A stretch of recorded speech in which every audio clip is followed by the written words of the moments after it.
G'day guys, Justin here coming at you with another NBA video. This time my NBA Player of the Week for February 6th to February 12th, 2018. It came down to two players. I was basically waiting on the result of the Philadelphia game to see whether Joel Embiid would be in contention.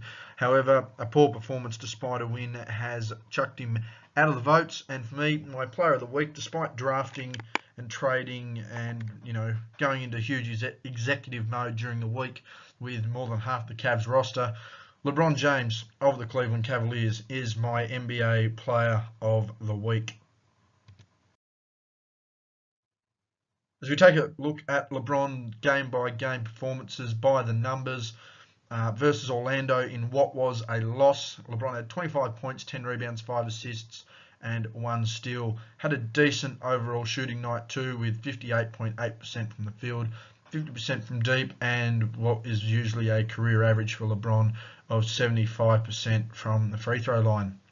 Versus Minnesota, this was a huge game. This was the big game, the big announcement game for the Cavs in the past month and a half. They've been playing some absolute garbage ball. I mean, you'd have to say the last 2 months really. This was a telltale sign that they may be back in the building and that they may actually be able to deliver against a quality side. So against Minnesota, LeBron had 37 points, 10 rebounds and 15 assists, a triple-double there. 1 steal and 1 block, actually played more defense than his stats suggest. Had a great duel with the likes of Jimmy Butler and an Andrew Wiggins, who I'll get to in a little while. But he shot 72.7% from the field and shot 71.4% from deep. Good field shooting for LeBron. Only had the 2 free throw attempts and missed both. So very disappointing there. You'd have to suggest that had he made those free throws, that maybe the game doesn't go into overtime. Versus Atlanta, in a very quiet game there. This was the last game before the reshuffle of the Cavs roster and organisation. 22 points, 12 rebounds, career high 19 assists from what I'm gathering. Of course, it's great to see those high assist numbers for the guy who loves just making that assist pass. 40% from the field, didn't make a three-pointer. However, 85.7% from the stripe is quite helpful when you're not making it from the field. Again, just a run-of-the-mill game for LeBron. Nothing too exciting scoring-wise. Assist numbers, yeah, they're great. But at the same time, as you can see, padding the stats when the shooting form and the other efficiency numbers aren't showing. And versus Boston, the championship game of the season, as everyone is touting it at the moment. Apparently Cleveland's already won the NBA title based off 1 game. Again, good to see that a new roster clicking well.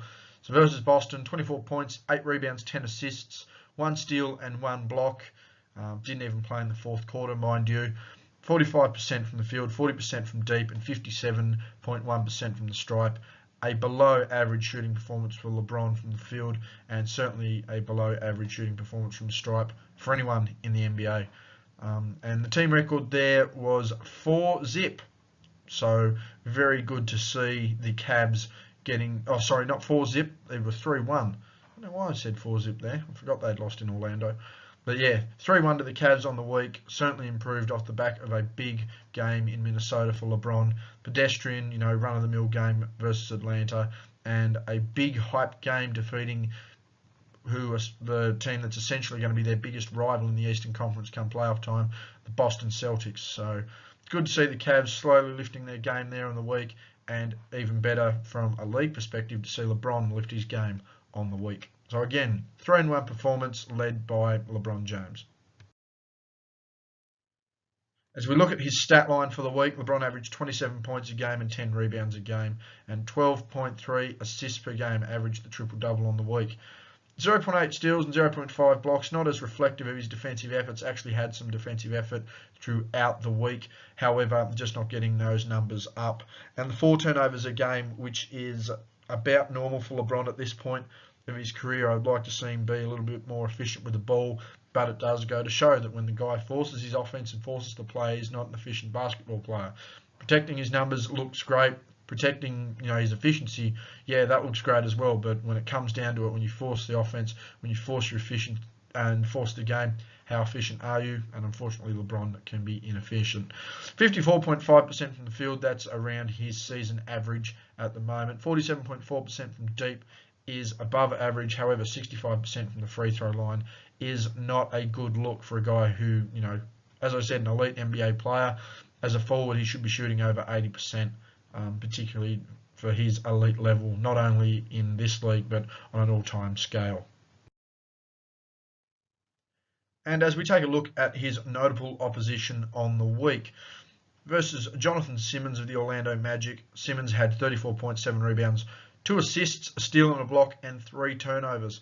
So as you can see there, Jonathan Simmons actually getting the better of LeBron in that head-to-head matchup, and the Magic actually winning that game. 70% from the field, or over 70% from the field, 50% from deep, and 88.9% from the free throw line. Simmons is quite a capable player. He showed that last year in San Antonio, and he's more than shown that this year with Orlando. A big loss for the Spurs there, but nonetheless, the gain for the Orlando Magic. Again, not a good look for Cleveland, who won against Orlando, I believe it was in December, and people went off their face and said to the Cavs back.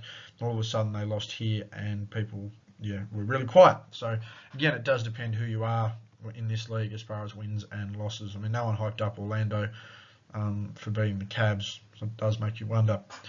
Versus Minnesota, the big game. Now, Jimmy Butler had a huge performance for Minnesota. However, the starting small forward on the game was Andrew Wiggins. Wiggins with 19 points, 2 rebounds, and 1 assist, along with the 2 turnovers. LeBron clearly getting the better of the battle there. 53.8% and 50% from deep. So good field shooting for Wiggins. However, he is a mass producer on offense. He's not about quality, he's about quantity, and unfortunately that can be a detriment to the team. As I mentioned, they should be looking to Jimmy Butler to lead that side. 50% shooting from the stripe, certainly very pedestrian at best, so a lot of improvement to do there. Then he faced Aaron Ilyasova of the Hawks, and at this point LeBron was playing the power forward. He did play the power forward, I believe, in the next game against the Celtics as well. 12 points, 5 rebounds, 1 steal for Ilyasova. 50% from the field, 66.7 from deep, and 100% shooting. A reasonable all-around performance there for him. And Marcus Morris, although LeBron obviously getting the better of the matchup. Marcus Morris in what was a big defeat for the Celtics. 17 points, 3 rebounds, run-of-the-mill for him, particularly when you look at the fact that he's been almost the 4th to 5th scoring option on that side this year. 50% from the field, 50% from deep, and 100% from the stripe. So an all-around good shooting night, just a really off night for the Celtics as a team. As we move forward to his 4th quarter and overtime play, you'll notice there 1 game with overtime. I will note, however, his 4th quarter play in that game. So versus Orlando, the game that they had lost, LeBron had a solitary point, scored 1 point, and that was from a free throw. He had the 1 steal, and he also had 2 turnovers. Again, no surprise here that Orlando lost. LeBron does need to play well in order for the Cavs to win. That's an out-and-out fact. However, he does need to deliver, despite the fact that, the rest of the team might be playing okay. So 1 point and 1 steal is totally unacceptable, and 2 turnovers. Totally unacceptable from LeBron's point of view in the 4th quarter there. Didn't make a basket from the field, didn't make a basket from deep, and only made 1 of 2 free throws. So had he had missed that, probably the worst 4th quarter performance by any star in this league this season in the 4th. Versus Minnesota, he had a huge overtime period. 9 points, 1 rebound, 1 assist, and 1 block. 80% from the field, 50% from deep, and didn't take a free throw. He hits the game winner. He made the game-saving block. Huge overtime period for LeBron. Kudos there. However, he only had the 3 points in the 4th quarter. Now, had he tried to take the lead in the scoring a bit more, and not relied, obviously, on Kyle Korver, who won't get the credit he deserves for the Cavs making the win, even forcing the OT in that game, we might not even be talking about the fact that he had to go into overtime.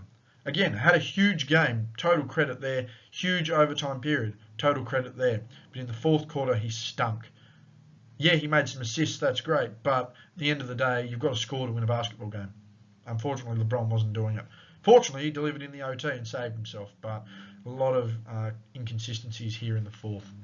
And versus Atlanta, the 4 points, 5 rebounds, 4 assists, a well-rounded game. However, LeBron's scoring is pivotal when it comes to winning games like this. They obviously got the win, so it didn't matter. But as proven, when he didn't deliver in the fourth quarter against Orlando, they lost the game. When he didn't deliver versus Minnesota, luckily he had his shooters, which I mentioned can be streaky in previous videos, that is, that they're not going to win games. So LeBron has to step up in these fourth quarters and score the basketball. Fortunately, he had the overtime period against Minnesota. Fortunately, they won the game versus Atlanta, but 4 points is certainly unacceptable in the fourth. A lot of people go, but he's grabbing rebounds, but he's getting the assists. Yeah, but he's not playing defense either. And he's not making the penetrating dribble to draw the 3-on-1 to make the pass out. He's waiting for the guy to come off the cuts and the screens or get wide open. So he just makes a basic pass. Big difference. 1 turnover. He shot 40% from the field and didn't make a 3-pointer and didn't attempt a free throw. So again, a poor fourth quarter there. However, they still got the win. And versus Boston, he didn't even play in the fourth quarter because they were a mile up. So credit to LeBron there for his 3-quarter effort in that game. And as we look over our players of the week so far this season, no additions to the photo for this week. Again, we have Steph Curry, Kyrie Irving, LeBron James again with another nomination. Jeez, that was a tongue tie. Giannis Antetokounmpo, Kevin Durant, Andre Drummond, Jimmy Butler, Chris Paul, James Harden. Chris Paul, again, shout out, was very close to a nomination as well this week. Russell Westbrook and Kristaps Porzingis, who we won't be seeing for the rest of the season due to injury. But a well-rounded class there of players getting my nod for Player of the Week. We have bigs, we have our forwards, we have our all-around players, we have our ball-dominant guards, and we have our all-around guards. So, I mean, some high-quality players getting the nod. And a lot of these guys should be, and if not, will be in the MVP conversation come the end of the year. Thank you very much for watching the video, guys. That's been my Player of the Week for February 6th to February 12th, 2018. LeBron James of the Cleveland Cavaliers. Like the video, leave a comment who your Player of the Week was, what you thought of LeBron's performances, and anyone I feel that I've sort of overlooked over the past few weeks for their standard of play. Hit subscribe for more videos like this. Again, my part 2 of LeBron James's tarnished legacy will be released in a couple of weeks. However, in a few days, I will be going back over my MVP conversation, who my All-Stars are, and different things like my Rookie of the Year, my Defensive Player of the Year, so on and so forth. So again, thank you for checking out the channel. Hit me up on Twitter, Justin_G_Bryan, where you'll find more links to my content and more conversation around basketball, sports, and life in general. So head on over there, give me a follow, give me a mention. Yeah, shout out to all you guys there. So again, like the video, leave a comment, leave some feedback, subscribe to the channel, and most importantly, follow me on Twitter, Justin_G_Bryan. Thank you very much for watching my video. Again, my Player of the Week for February 6th to February 12th, 2018 has been LeBron James of the Cleveland Cavaliers.